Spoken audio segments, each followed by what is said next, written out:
하루의 시간을 기드립니다. 오늘의 하루도 하나님께 저에게 기회를 주셨으면 참 잘 살아내려 합니다.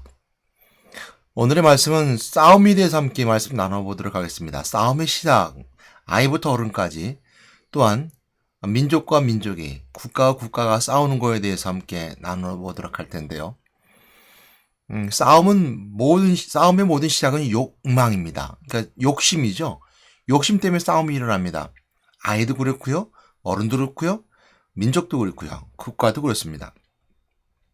싸움이 일어나게 된 배경은 내가 더 많이 가지려는 탐욕, 또한 내 것을 뺏기지 않으려는 자기 방어, 이런 것들 중에서 싸움이 일어나기 시작하는데요. 특별히 대한민국 같은 경우 남북이 갈라져서 서로가 대치가 되어 있는 상황에서는 전 싸움이라는 두 글자가 더 우리에게 깊이 다가오는 문구이기도 합니다. 그러나 또한 마찬가지로 싸움 뒤에는 참 평화를 원하는 마음속이 다 있다는 걸 알게 되죠. 오늘 싸움에 대해서 함께 나누도록 할 텐데요. 그 싸움을 이길 수 있는 비결, 먼저 피하라고 합니다. 싸움거리를 피하라는 거죠. 그래서 하나님의 사람아 라고 하는 그 말씀의 문구를 시작하면서 싸움에 대한 메시지를 주면서 믿음의 선한 싸움이라는 말씀의 제목으로 우리에게 주신 메시지가 있습니다. 이 말씀은 디모데전서 6장 11절 12절 말씀 가운데 나오게 되는데요. 믿음의 선한 싸움입니다. 싸움이 있는데 선한 싸움이래요. 또 싸움이 있는데 믿음으로 하는 싸움이랍니다. 디모데전서 6장 11절 12절 말씀에 나오게 있습니다. 오직 너 하나님의 사람아 라는 것은 곧 직분자들을 말합니다. 신명기 33장 1절 말씀에 보게 되면 하나님의 사람 모세에게 죽기 전에 이스라엘 자손에 의하여 축복함이 이러하니라 라는 말씀을 통해서 하나님의 사람이라는 뜻은 하나님의 택하고 하나님의 일꾼으로 사용하는 사람들을 하나님의 사람이라고 말하고 있습니다. 그런 의미에 왔을 때 오늘날 하나님의 사람아 라고 하는 것은 오직 너 하나님의 사람아 라는 것은 꼭 오늘날 교회의 직분자나 임명받은 자들, 사역자들을 말할 때 오직 하나님의 사람아, 이것들을 피하라고 했습니다. 이것들을 피하라는 것은 곧 9절 10절 말씀의 그 배경으로 말하고 있음을 알게 되는데요. 이것들을 피하라 라고 했을 때 9절 10절은 뭐냐면요. 9절을 보게 되면 부활하는 자들아 그들에게 말하기를 시험과 울며 여러 가지 어리석고 해로운 욕심에 떨어지나니 이랬습니다. 부자가 되려는 욕심이 더 과해서 해롭다는 거죠. 사람을 파멸로 이끌고 멸망에 빠지게 한대요. 그래서 10절 말씀 보게 되면 돈을 사랑함이 일반하게 뿌리가 되나니 이것을 탐내는 자들은 미혹을 받아 믿음에서 떠나 많은 근심으로서 자기를 찔렀도다라는 말씀처럼 부자가 되려고 하는 욕심이 파멸을 이끈대요. 그리고 모든 악의 뿌리가 되는 것이 돈이래요. 그래서 이것을 피하라는 것은 우리가 오늘날 욕심을 피하라는 겁니다.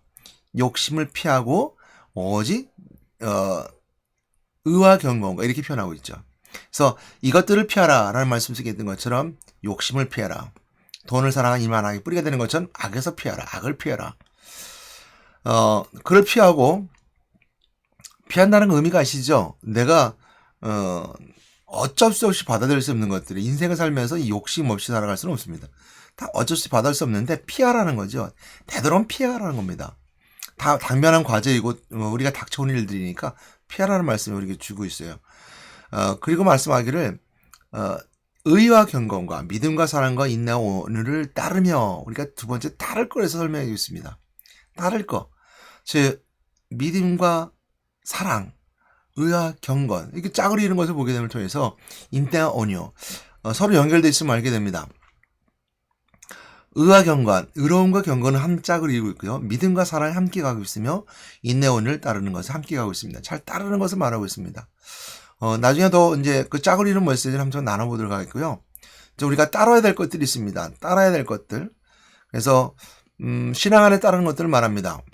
세 번째 보게 되면 믿음의 선한 싸움을 싸우라. 영생을 취하라 그랬습니다. 믿음의 선한 싸움, 싸우라는 건데요. 믿음의 선한 싸움입니다. 우리가 어떤 싸움을 말할까라고 생각해 볼 수 있잖아요. 그 디모데전서에서 말하고 있는 믿음의 선한 싸움은 어떤 싸움을 말할까라고 우리가 생각해 보게 될 때 디모데전서 1장 18절 19절 말씀을 보게 되면 이제 디모데가 말하고 있는 선한 싸움에 대해서 설명해 주고 있습니다. 아들 디모데야 내가 네게 이 교훈으로서 명하노니 전에 너를 지도한 예언을 따라 그것으로 선한 싸움을 싸우며 믿음과 착한 양심을 가지라. 어떤 이들은 양심을 버렸고 그 믿음의 간화에는 파선하였느니라는 말씀처럼 바울이 디모데에게 주는 오늘 디모데전서에 보게 되면 서신 가운데 교훈을 주고 있죠. 너를 지도한 예언을 따라 그것으로 선한 싸움을 싸우래. 근데 선한 싸움은 무엇을 갖냐면 믿음과 양심을 갖는 거래요. 근데 선한 싸움에서 우리가 반대가 되는 것은 양심을 떠난 거래요. 그리고 믿음에 떠나서 파선했대요. 그처럼 믿음의 선한 싸움은 첫 번째 볼 수 있는 것은 믿는 것과 믿지 않는 거, 이런 것을 알게 됩니다. 우리가 아는 것처럼 예수님께 다시 올 때 너희들에게 믿음을 보겠느냐라는 말씀의 믿음은 생명력이 있습니다. 믿음은 살아 있습니다. 그리고 주님께 다시 오실 때 우리가 볼 수 있느냐라는 말씀처럼 우리에게 보여줘야 되는 것들이고 또한 마찬가지로 보여줄 수 없음을 알게 됩니다. 그것처럼 믿음이라는 것은 그냥 믿어라고 끝나는 한 단어가 아니라 살아있기도 하고 죽어있기도 하고 죽은 믿음이 있고 큰 믿음이 있고 작은 믿음이 있으며 주님께서 보실 때 보여지는 믿음이 있으면 보여지지 않는 믿음이 있는데 중요한 것은 뭐냐면 믿음을 보겠냐는 말씀 속에 있는 것은 뭐냐면 믿음이 없을 수 있다는 것이고요. 믿음을 떠날 수 있다는 것입니다. 그러니까 우리가 믿음 생활이라는 것은 신앙생활을 말합니다. 우리가 신자가 믿을 신자잖아요. 신앙생활. 우리가 신앙생활 한다는 것은 믿음 생활을 한다는 것인데 그 믿음 생활을 떠날 수도 있다는 거예요. 그래서 신앙생활은 믿음을 붙잡는 신앙입니다. 신앙생활입니다. 생활입니다. 그러니까 신앙생활은 우리가 한번 믿음을 끝나는 것이 아니라 그 생활을 통해서 믿음에 떨어지지 않게 해서 믿음에 벗어나지 않게 해서 믿음을 잃어버리지 않게 해서 믿음이 죽어지지 않게 해서 믿음이 작아지지 않게 해서 내가 끊임없이 믿음 생활해 나가는 거예요. 그래서 믿음의 선한 싸움이라는 것은 스스로의 싸움인데 내가 믿음을 떠나지 않게끔 싸우는 거죠.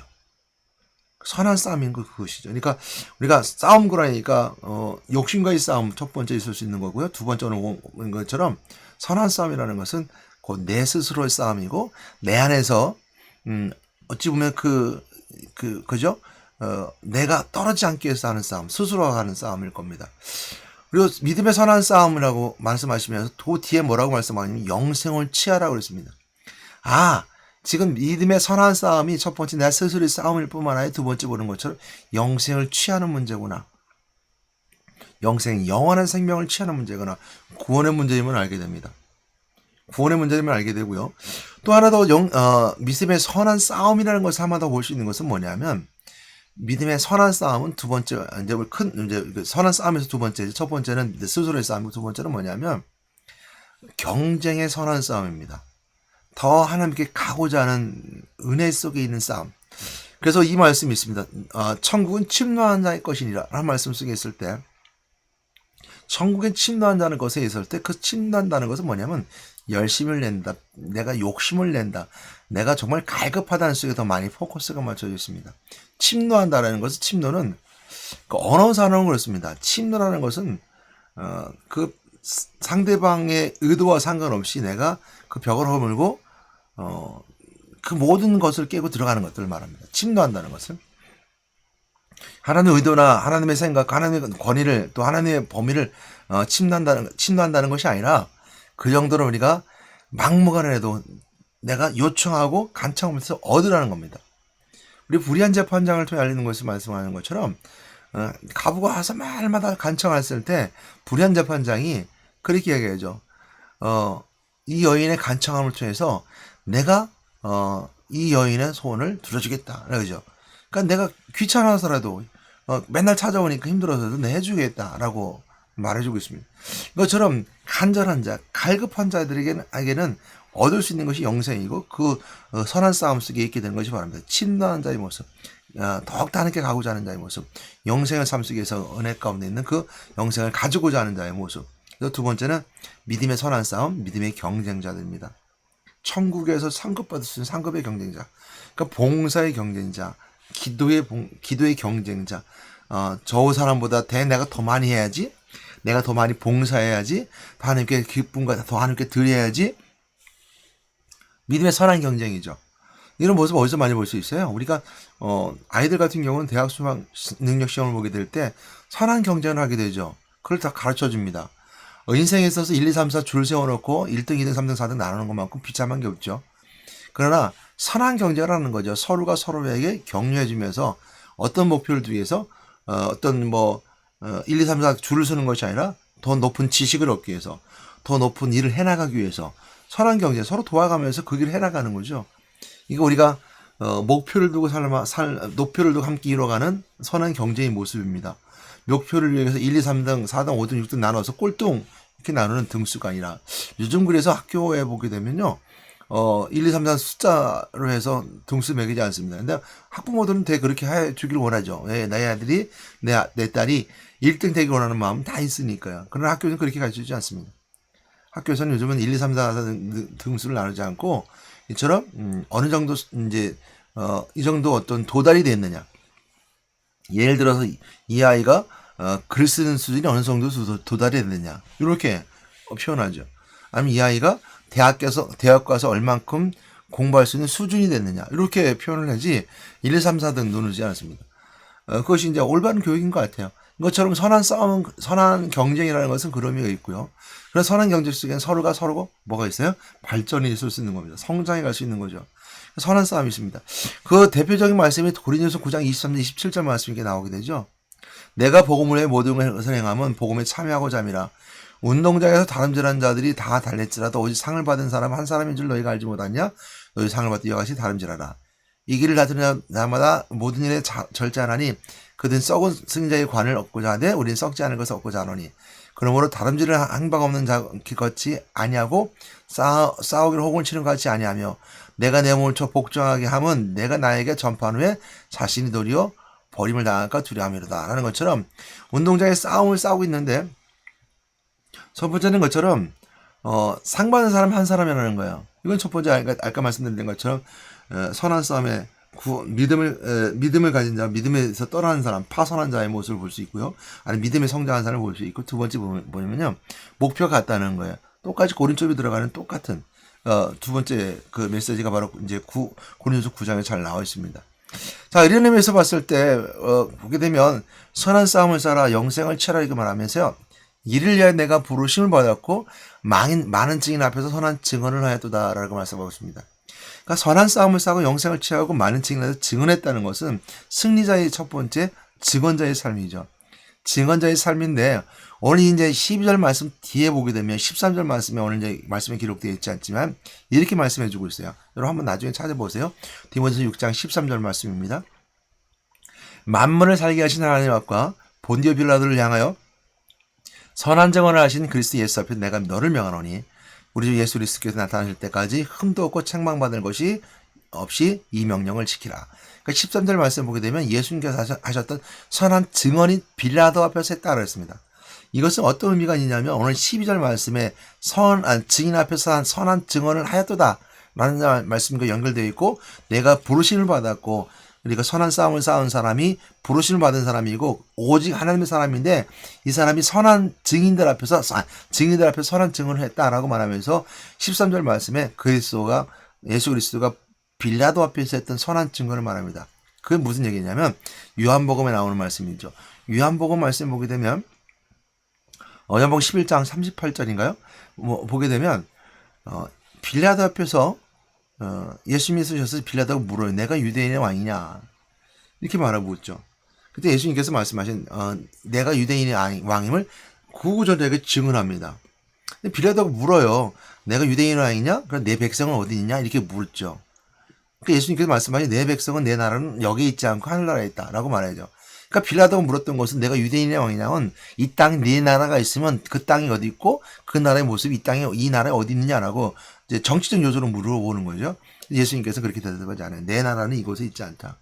이 땅이 아니다라고 말씀하시면서 해서 유대인의 왕, 그러니까 왕의심을 증거합니다. 그러니까 예수님께서 빌라도 앞에서 증언했던 것은 왕이신 그리스도를 증거했던 거예요. 그러니까 우리가 선한 증언을 하였다라는 것은 왕이신 그리스도를 증거하는 것인데 왕이신 그리스도는 뭐죠? 예수 그리스도께서 죽으시고 부활하신 사건이 바로 왕이신 그리스도를 증거하고 선포하는 가장 큰 메시지의 핵심입니다. 그러니까 이 땅에서 인생을 살면서 우리가 왕이신 그리스도를 선포한다는 것은 부활하신 그리스도를 선포하는 거예요. 예수님은 부활하셨습니다. 죽음의 권세를 깨뜨리셨습니다. 사망 권세를 깨뜨리셨습니다. 그러니까 사망 권세를 잡은 자 마귀를 멸하셨습니다. 마귀를 멸하셨기 때문에 이 땅에서 여러분 살아갈 때 마귀 여러분 무역해도 여러분 넘어가지 않고 이길 수 있습니다. 왕 대신 그리스도의 이름으로 선포할 때 이길 수 있습니다. 이거거든요. 귀신 여러분들을 넘어뜨릴 때, 귀신이 나를 넘어뜨릴 때, 귀신 나를 환각과 환청과 나를 넘어뜨려서 불의하게 만들고 죄짓게 만들고 내가 범죄하게 만드는 그 신했어요. 그 나를 그 영적의 세계로 이끌어 정신 이상자로 만드는 어둠의 세력 이길 수 있다는 것이 바로 왕 대신 그리스도를 선포하는 거. 이거 증언의 삶입니다. 이것이 증언의 삶이에요. 그래서 내가 부르심을 받았고 라는 말씀 속에 있는 것이고 많은 증인하면 내가 선한 증언을 했다는 것은 바로 13절 말씀이 뒷받침이 되어줘서 그리스도가 하셨던 빌라델피아 하셨던 왕이신 그리스도의 권세구나. 그리고 예수님께서 십자가에 못 박혀 죽으시죠. 그거는 직접적으로 왕이심을 그리고 만왕의 왕이 되실 뿐만 아니라 모든 천지를 만드신 하나님이심을 증거하신 것이 바로 십자가에 못 박혀 죽으신 거예요. 그래서 보혈의 피해로 우리를 씻어주신 은혜가 있어. 제사장의 은혜를 바로 직접적으로 거기서 보여주신 거죠. 인간의 몸을 인자의 몸을 오셔서 인간에게 인간의 삶을 해서 가장 인간다움 속에서 모든 걸 다 보여준 건 십자가예요. 인간다움 속에서 부활을 하나님이 하신 일이죠. 하나님이니까 가능한 일이죠. 또한 하나님 만나는 것도 하나님 우리가 만나주신 거잖아요. 성취하는 것은 하나님 하신 거죠. 하나님 하셨다는 것은 동정녀 마리아가 나셨고 성령이 되셨다는 것은 하나님 하신 거죠. 그죠? 인간의 모습으로 가장 아름다운 모습, 우리가 인간답게 우리의 모습 속에서 우리의 증언된 삶의 증언은 십자가에 못 박혀 주신 거예요. 그러니까 부활하심을 통해서 하나님이신 것을 분명하게 승리자이심을 우리가 선포해 주시고 증언해 주셨으며 하나님 우리가 만나심을 때 가능케 하셨을 뿐만 아니라 십자가에 못 박혀 주신 그리스도의 보혈의 피로 우리를 씻어주신 제사장의 은혜가 있으면 우리가 경험하게 되는 거예요. 이것이 증언입니다. 그러니까 우리가 증인의 삶을 살아간다는 것은 부활하신 그리스도를 붙잡고 하나님 만난 자로서 하나님 선택된 백성, 아까 말씀드렸던 것처럼 하나님의 사람이죠. 그러면서 이 땅 십자가 길 가게 주님과 함께 걸어가는 거예요. 인생의 때 예수님께 우리가 보여준 것이기 때문이죠. 인생에 우리를 맞닥뜨리고 부딪힐 수 있는 것은 바로 그 십자가예요. 그러므로 오늘 여러분들이 증언의 삶이라는 것은 바로 그것에 있으면 알게 되고 오늘도 증언의 삶을 살아간 여러분들 되시기 바랍니다. 믿음의 선한 싸움. 선한 싸움은 첫 번째 믿음에 떠날까 또 믿음을 떠나지 않고 믿음이 성숙할까라는 파선된 자와 믿음이 성숙한 자, 믿음이 큰 자와 믿음이 작은 첫 번째 선한 싸움입니다. 예수를 믿는 하나님의 사람이라면 믿음이 떠나면 안 되죠. 싸워야 되죠. 두 번째 믿음의 선한 경쟁입니다. 크고 작은 경제, 믿음의 스스로의 싸움입니다. 믿음이 크고 작고 또한 믿음을 통해서 사랑하고 또한 더 크고 더 은혜스러운 더 큰 믿음을 가지는 것, 작은 믿음을 가지고 세 번째 믿음의 선한 경쟁을 하는 겁니다. 서로 더 많이 봉사하고 더 많이 기도하고 더 하나님께 더 가까이 가고 이것이 선한 싸움, 믿음의 선한 싸움의 모습을 간직하고 있다는 걸 보고 또한 마지막으로 볼 수 있는 것처럼 증인의 삶을 살아간다는 것, 믿음의 선한 싸움을 통해서 승리자로서 증인의 삶을 살아간다는 걸 꼭 기억하시고 그 증언의 벽에는 하나님 만난 그리스도, 또 제사장 되신 그리스도, 또한 왕 되신 그리스도를 통해서 부활하신 그리스도가 우리를 참된 자유케 하신다는 것, 그리고 세상 가운데 승리의 증언자의 삶을 살아가는 빌라도 앞에 서신 예수님께서 빌라도에 물었을 때 내가 유대인의 왕이다 라는 말에 내 말이 옳도다 라고 말씀하셨던 것처럼 담대히 죽음 앞에서도 그 빌라도라고 하는 그 고의 우리가 생각하는 이상의 너머에 있는 예수님 앞에는 아무것도 안 했지만요. 우리 삶 속에서도 마찬가지로 우리보다 더 위에 있는 혹시 의뢰 있는 상황에 있으면 갑 있는 사람이 있을 때라도 담대히 선포하는 그리고 증거하고 증언하는 여러분 되시길 주님의 부탁드리고 권면합니다. 오늘도 증언의 삶을 살아갈 때 두려움 없이 담대하게 복음을 전하는 여러분 되시기를 주님으로 축복합니다. 하나님 감사합니다. 오늘도 은혜 가운데 함께 계신 하나님 감사드립니다. 오늘도 이제 5월 1일 근로자의 날이라 많은 사람들이 쉬기도 하고 또한 근로자들에게 주는 또한 은혜 시간 속에 또 일하는 사람이 있겠지만 이 말씀을 또 함께 나누는 자들 가운데 믿음의 선한 싸움을 통해서 좋은 결정 내리기 원합니다.